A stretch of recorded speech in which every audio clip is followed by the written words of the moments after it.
그보다 크니라라는 제목으로 하나님 말씀 전하겠습니다. 여러분 혹시 세대 차이라는 말을 들어보셨죠? 요즘 하도 급변하는 세대를 살고 있어서 세대 차이라는 말로도 설명이 안 되는 더 복잡한 시대를 우리가 살아갑니다. 드라마의 그 대사처럼 우리가 그 어려운 것들을 지금 해내면서 살아가고 있죠.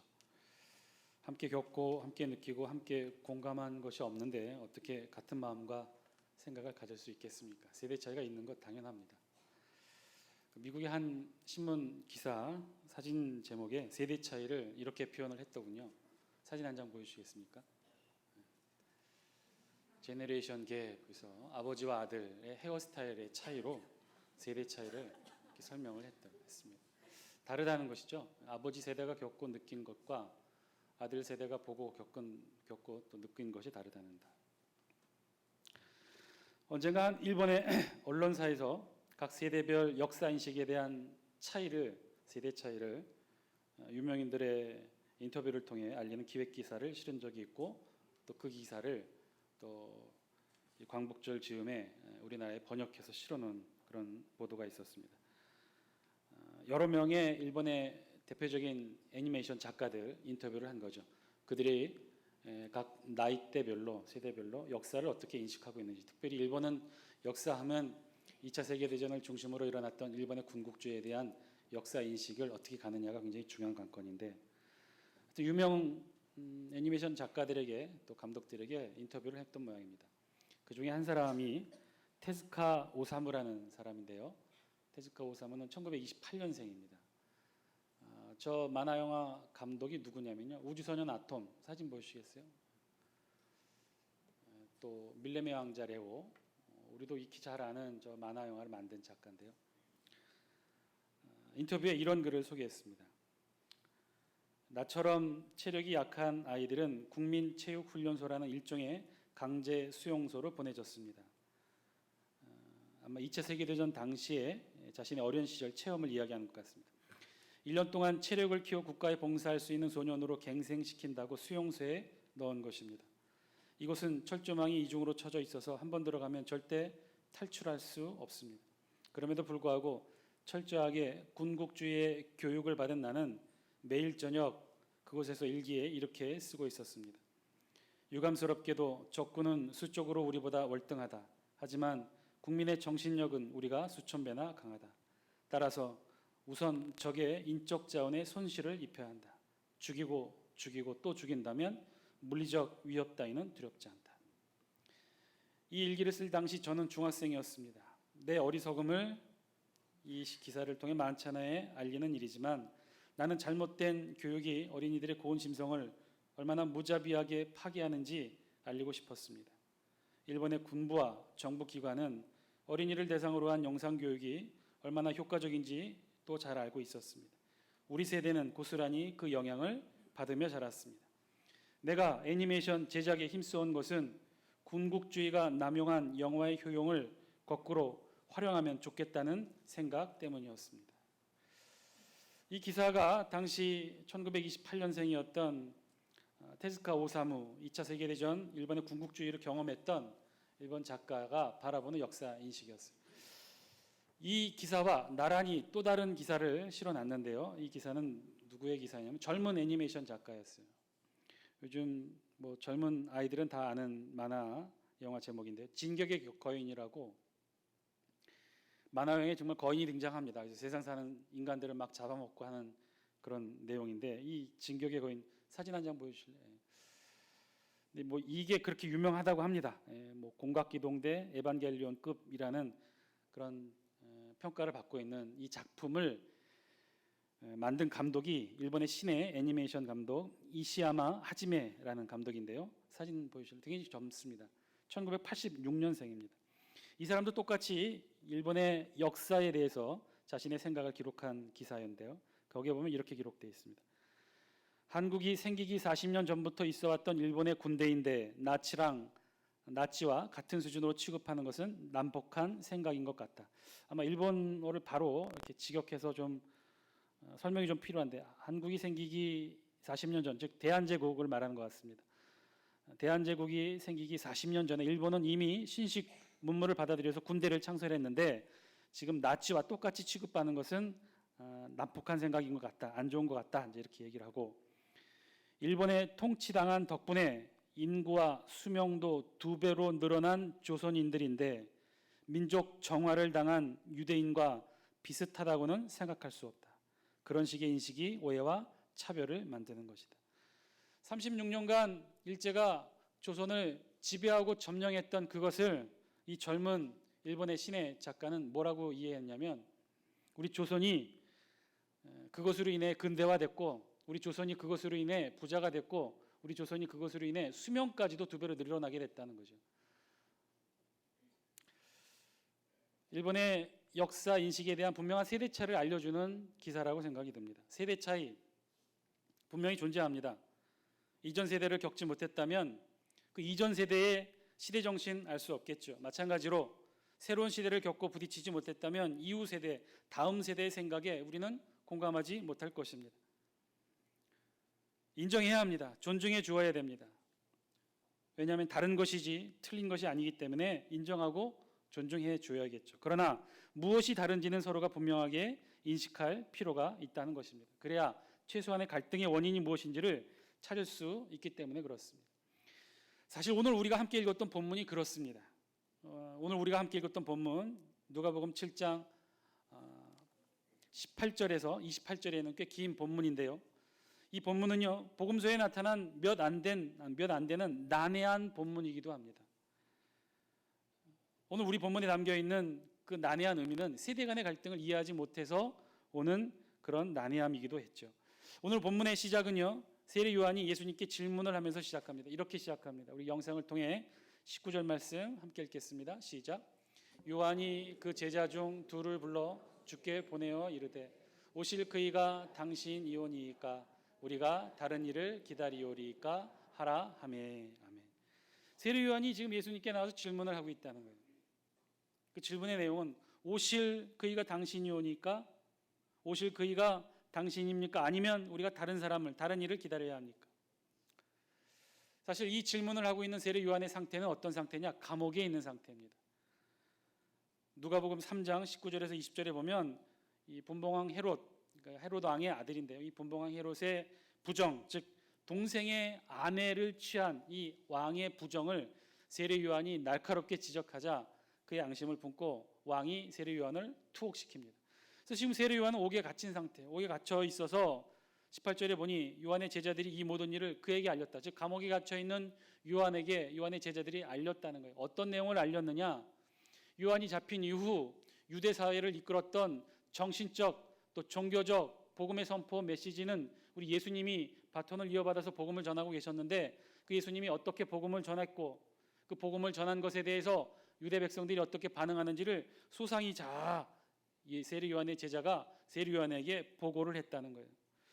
세례 요한은 제자들의 보고를 통해 제자들을 통해 보고를 받고 세례 요한은 제자들을 시켜서 이제 반대로 예수님께 질문을 합니다. 그 질문의 내용이 뭐냐? 오실 그이가 당신입니까?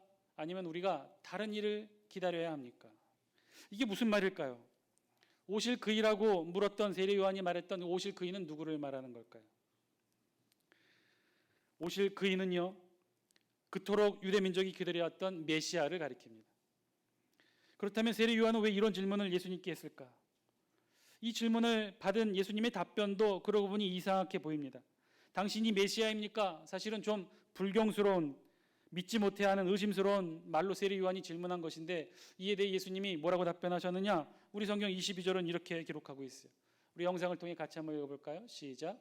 예수께서 대답하여 이르시되 너희가 가서 보고 들은 것을 요한에게 알리되 맹인이 보며 못 걷는 사람이 걸으며 나병 환자가 깨끗함을 받으며 귀먹은 사람이 들으며 죽은 자가 살아나며 가난한 자에게 복음이 전파된다 하라. 아멘. 당신이 오실 그이입니까? 당신이 메시아입니까? 우리가 또 다른 메시아를 기다려야 합니까? 알려주십시오. 이 세례 요한의 불경스럽고 의심에 찬 이 질문에 예수님이 뭐라고 답변하셨느냐? 가장 좋은 답변 정답은 무엇입니까? 내가 그이다. 내가 메시아다. 이 한마디면 될 터인데 예수님은 뭐라고 하셨느냐? 보고 그대로 가서 전해라. 맹인이 보고 못 걷는 사람이 걷고 나병 환자가 깨끗함을 받고 귀 먹은 사람이 듣고 죽은 자가 살아나고 가난한 자에게 복음이 전파된다 하라. 치유가 일어나고 회복이 일어나고 그래서 죄에서 질병에서 구원받게 된다. 그래서 가난한 자들에게 복음이 전파된다. 그렇게 전해라. 그리고 이어서 예수님은 한 가지를 더 말씀하시죠. 23절 말씀입니다. 같이 함께 읽겠습니다. 시작. 누구든지 나로 말미암아 실족하지 아니하는 자는 복이 있도다 하시니라. 아멘. 실족하다, 원어의 뜻은요, 걸림돌이 되다, 길 가운데 걸려 넘어지게 되다, 그런 뜻입니다. 이제 예수님의 답변 이해가 갑니다. 세례 요한이 실족했다는 것이죠. 세례 요한이 오해를 했다는 것입니다. 예수님의 말씀에 의하면 세례 요한이 오해를 한 것이요, 성경 표현대로 하면 세례 요한이 실족한 것입니다. 예수님을 잘못 이해했다는 것이죠. 그러니 세례 요한은 예수님께 아주 노골적으로 질문한 것이에요. 오실 그이가 당신입니까? 우리가 다른 사람을 메시아로 기다려야 합니까? 왜 그러느냐? 세례 요한은요, 사실 예수님이 처음 유대 땅에 등장할 때부터 가장 먼저 예수님을 알아본 인물이 누구였냐면 세례 요한이었어요. 요한복음 1장 29절에 보면 이튿날 요한이 예수께 자기에게 나오심을 보고 이르되 보라, 세상 죄를 지고 가는 하나님의 어린 양이로다. 세례 요한에게 세례를 받으러 오시는 예수님을 보자마자 아무런 대화도 나누지 않고 세례 요한은 예수님이 하나님의 어린 양이라는 것을 알았어요.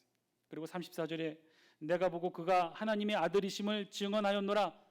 요한복음 1장에 이렇게 기록하고 있어요. 세례 요한은 누구보다도 가장 먼저 예수님을 보고 하나님의 어린 양, 하나님의 아들을 깨닫고 고백했다는 거예요. 누구보다도 잘 알고 있었어요. 그래서 세례 요한은 자기가 알고 배운 대로 예수님에 대한 메시아상을 그리기 시작했어요. 세례 요한이 갖게 된 메시아상은 어떤 것이냐? 누가복음 3장 16절 17절에 있는 말씀이에요. 나는 그의 신발끈을 풀기도 감당하지 못하겠노라. 그는 성령과 불로 너희에게 세례를 베푸실 것이요 손에 키를 들고 자기의 타작마당을 정하게 하사 알곡은 모아 곳간에 들이고 쭉정이는 꺼지지 않는 불에 태우시리라. 이 세례 요한이 예수님을 가장 먼저 하나님의 아들, 하나님의 어린 양으로 메시아로 인식을 하고 그리고 나서 이 예수님의 역할, 메시아의 역할을 어떻게 생각했느냐? 성령과 불로 세례를 베푸시는 분, 알곡은 모아들이고 쭉정이는 꺼지지 않는 불에 던져 넣으시는 심판하시는 분, 심판자로 예수님을 알고 있었다는 거예요. 세례 요한이 가지고 있었던 메시아상은요, 한마디로 심판자였어요. 그리고 이 세례 요한이 가지고 있었던 당시 메시아에 대한 생각, 당시 모든 유대인들이 동일하게 가지고 있었던 생각이기도 했습니다. 당시 이스라엘 백성들은요, 메시아가 오면, 자신들이 그렇게 손꼽아 기다리던 메시아가 오면 종교적으로뿐만 아니라 신앙적으로뿐만 아니라 실제적이고 실체적으로 이스라엘을 회복시킬 것이라 믿었어요. 종교적으로뿐만 아니라 정치적으로도 민족적으로도 이스라엘을 다시 회복시키시고 이스라엘 역사 가운데 가장 찬란했던 다윗 왕국의 영광을 재현할 것이라 믿었다는 것이죠. 누가 오면? 메시아가 오면. 그래서 지금 이스라엘을 압제하고 있는 로마 제국 다 물리치고 이스라엘 땅을 중심으로 메시아 왕국을 건설하고 그 메시아 왕국에 전 세계 모든 나라가 무릎 꿇게 되고 그런 메시아를 세례 요한뿐만 아니라 당시 이스라엘에 있는 모든 백성들은 그런 메시아상을 가지고 있었다는 거예요. 그래서 메시아가 오면 변화가 일어날 것이다. 정치가 바뀌고 지배자가 바뀌고 나라와 세상이 바뀔 것이다. 세례 요한은 예수님을 보자마자 메시아임을 알았을 때 이미 그때 무엇을 기대했느냐? 변화를 기대했다는 거예요. 심판을 기대했다는 거예요. 세상이 뒤집어지고 바뀔 것을 기대했다는 거예요. 그런데 어떻게 됐어요? 한참의 시간이 지나도 정작 자신은 감옥에 갇혀있는 세례 요한의 눈으로 보니 정작 자신을 비롯한 모든 세상의 것이 변한 게 없었다는 거예요. 자신들이 기대하는 모습으로 하나도 변한 것이 없었다는 거죠. 자신은 계속해서 억울하게 감옥에 갇혀있는 상태이고 예수님은 심판이 아니라 구원을 선포하시고 지배자 로마가 쫓겨가고 새로운 다윗 왕국이 세워지는 것이 아니라 그저 그렇게 맹인이 치유되고 병자가 치유되는 치유의 기적만 일어나는 것을 보고 세례 요한이 의심했다는 거예요. 처음에 가졌던 생각을 의심했다는 거예요. 그래서 세례 요한이 예수님께 제자들을 향해 불경스럽지만 질문했던 것이죠. 오실 그이가 당신입니까? 아니면 우리가 다른 일을 기다려야 합니까? 세례 요한은요, 다른 생각, 다른 인식, 다른 세계관을 가지고 있었어요. 그것은 그 당시 모든 유대인들이 가지고 있었던 생각입니다. 세례 요한은 그런 생각을 가지고 있었던 것이죠. 한마디로 세례 요한이 당시에 가지고 있었던 예수님에 대한 생각, 메시아에 대한 사상, 신학적 생각들 모두 다 구약의 세계관이었다는 거예요. 구약의 사고였다는 거죠. 그러나 지금은 구약이 아니라는 거예요. 예수님이 이 땅에 오신 그 순간부터 이 세상은 구약이 아니라 신약의 시대를 살아가고 있어요. 은혜의 시대고 성령의 시대죠. 예전과는 전혀 다르다는 것이죠. 이 사실을 예수님은 제자들에게 24절부터 28절에 걸쳐서 길게 설명하십니다. 우리 24절 말씀, 우리 영상을 통해 같이 한번 읽어볼까요? 시작. 요한이 보낸 자가 떠난 후에 예수께서 무리에게 요한에 대하여 말씀하시되 너희가 무엇을 보려고 광야에 나갔더냐? 바람에 흔들리는 갈대냐? 아멘. 요한의 제자들이 떠난 후에 예수님이 제자들에게 요한에 대해 말씀하시는 거예요. 자, 너희가 광야에서 보았던 세례 요한 어떤 사람이더냐? 바람에 흔들리는 갈대처럼 연약해 보이던 사람이었더냐? 아니면 좋은 옷, 비싼 옷을 입고 왕궁의 궁궐에 있는 사람처럼 상류층의 사람으로 보았더냐? 그는 연약한 사람도 아니고 화려한 옷을 입은 상류층의 사람도 아니다. 그는 어떤 선지자보다도 훌륭한 선지자가 아니었더냐? 구약의 마지막 예언서 말라기 예언에 기록된 자가 바로 세례 요한이었다. 보라, 내가 진실로 내 사자를 내 앞에 보내노니 그가 내 앞에서 내 길을 준비하리라. 이 말씀에 적합한 자가, 이 말씀에 예언된 자가 바로 세례 요한이었다는 거예요. 그리고 이어서 28절 말씀해 주십니다. 우리 같이 함께 한 목소리로 읽겠습니다. 시작. 내가 너희에게 말하노니 여자가 낳은 자 중에 요한보다 큰 자가 없도다. 그러나 하나님의 나라에서는 극히 작은 자라도 그보다 크니라 하시니. 아멘. 여자가 낳은 자 중에 요한보다 큰 자가 없다. 요한이 그랬다는 거예요. 세례 요한이 그랬다는 거예요. 말라기 예언의 전통에 서 있었던 구약의 마지막 예언자, 마지막 선지자, 마지막 하나님의 말씀을 선포했던 자가 세례 요한이었다는 거예요. 구약의 전통에 있었던 선지자들 중에 세례 요한을 지금 예수님은 가장 큰 자라고 말씀하시고 계시죠. 그런데요, 예수님의 그 말씀에는요, 결국 세례 요한 그는 예수님이 보시기에 결국은 그렇게 크고 위대한 인물이었고 예언에 기록된 사람이라 하더라도 세례 요한은 구약의 인물이었다는 것입니다. 아무리 세례 요한이 크고 위대하고 훌륭하더라도 그는 구약의 인물이었다는 거예요. 실제로 세례 요한 대단했습니다. 예수님이 등장하시기 전까지 그가 광야에서 말씀을 외치면요, 수많은 이스라엘 백성들이 다 광야로 몰려갔어요. 그의 말, 행동 하나하나에 유대 사회가 전체가 들썩들썩이었어요. 예수님이 오시기 전 모든 이스라엘의 백성들의 마음에 하나님의 말씀을 선포했던 유일한 인물은 누구였느냐? 말라기 이후 600년 만에 이스라엘 땅에 처음 나타난 세례 요한이었어요. 그만큼 세례 요한, 예수님이 칭찬하셨던 것처럼 위대한 인물이었습니다. 지금 우리한테는 예수님에 가려져 잘 인식하지 못하지만요, 여러분 사진 한 장 보여주실래요? 꼭 바벨탑처럼 보이는 저게 무엇이냐? 다음 사진 보여주실래요? 저 일일이 사람들이 다 나무 팔레트라고 하죠. 우리 뭐 물건을 쌓아놓거나 올려놓거나 할 때 사용되는 나무 팔레트.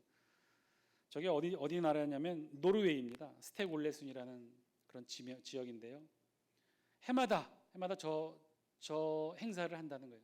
나무 팔레트를 30-40명의 전문 훈련된 사람이 저렇게 높이 쌓는다는 거예요. 모양꽃 바벨탑처럼 저렇게 쌓아서 해마다 계속 높이 쌓아서 2010년도에는 기네스북에 올랐는데요. 저 높이가 40.45m라고 해요. 저렇게 높이 쌓아서 어떻게 하느냐? 다음 사진. 불을 지른다는 거예요. 저 섬도 인공으로 만든 섬이에요. 저 행사를 하기 위해서. 그리고 주변에 바다에 배들 보이시죠? 저렇게 배에 타가지고 저걸 보는 거예요. 도대체 저게 무슨 행사냐? 이름은 횃불 축제예요. 그런데 무엇을 기념하는 축제인지 아십니까? 저 횃불 축제가? 저 축제는요, 노르웨이만 진행되는 게 아니에요. 북유럽의 스칸디나비아 반도에 있는 대부분의 기독교 국가에서 저 행사를 합니다. 해마다 언제? 6월 24일. 정확히 예수님 탄생 6개월 전 6월 24일에 저 행사, 횃불 축제를 해요. 누구를 기념하는 거죠? 세례 요한의 탄생을 기념하는 저 축제를 한다는 거예요. 세례 요한이 그런 사람이었어요. 구약의 마지막 인물로 지금의 기독교 역사 가운데서도 전통을 지키며 그를 기억하고 있다는 거예요. 그런데요, 사랑하는 장수교 성도 여러분, 오늘 성경을 통해 예수님이 아주 중요한 말씀을 저와 여러분들에게 선물로 주고 계셔요. 그것은요, 28절 끝부분에 있는 말씀이에요. 그러나 하나님의 나라에서는 극히 작은 자라도 그보다 크니라 하시니. 세례 요한은 위대한 선지자였어요.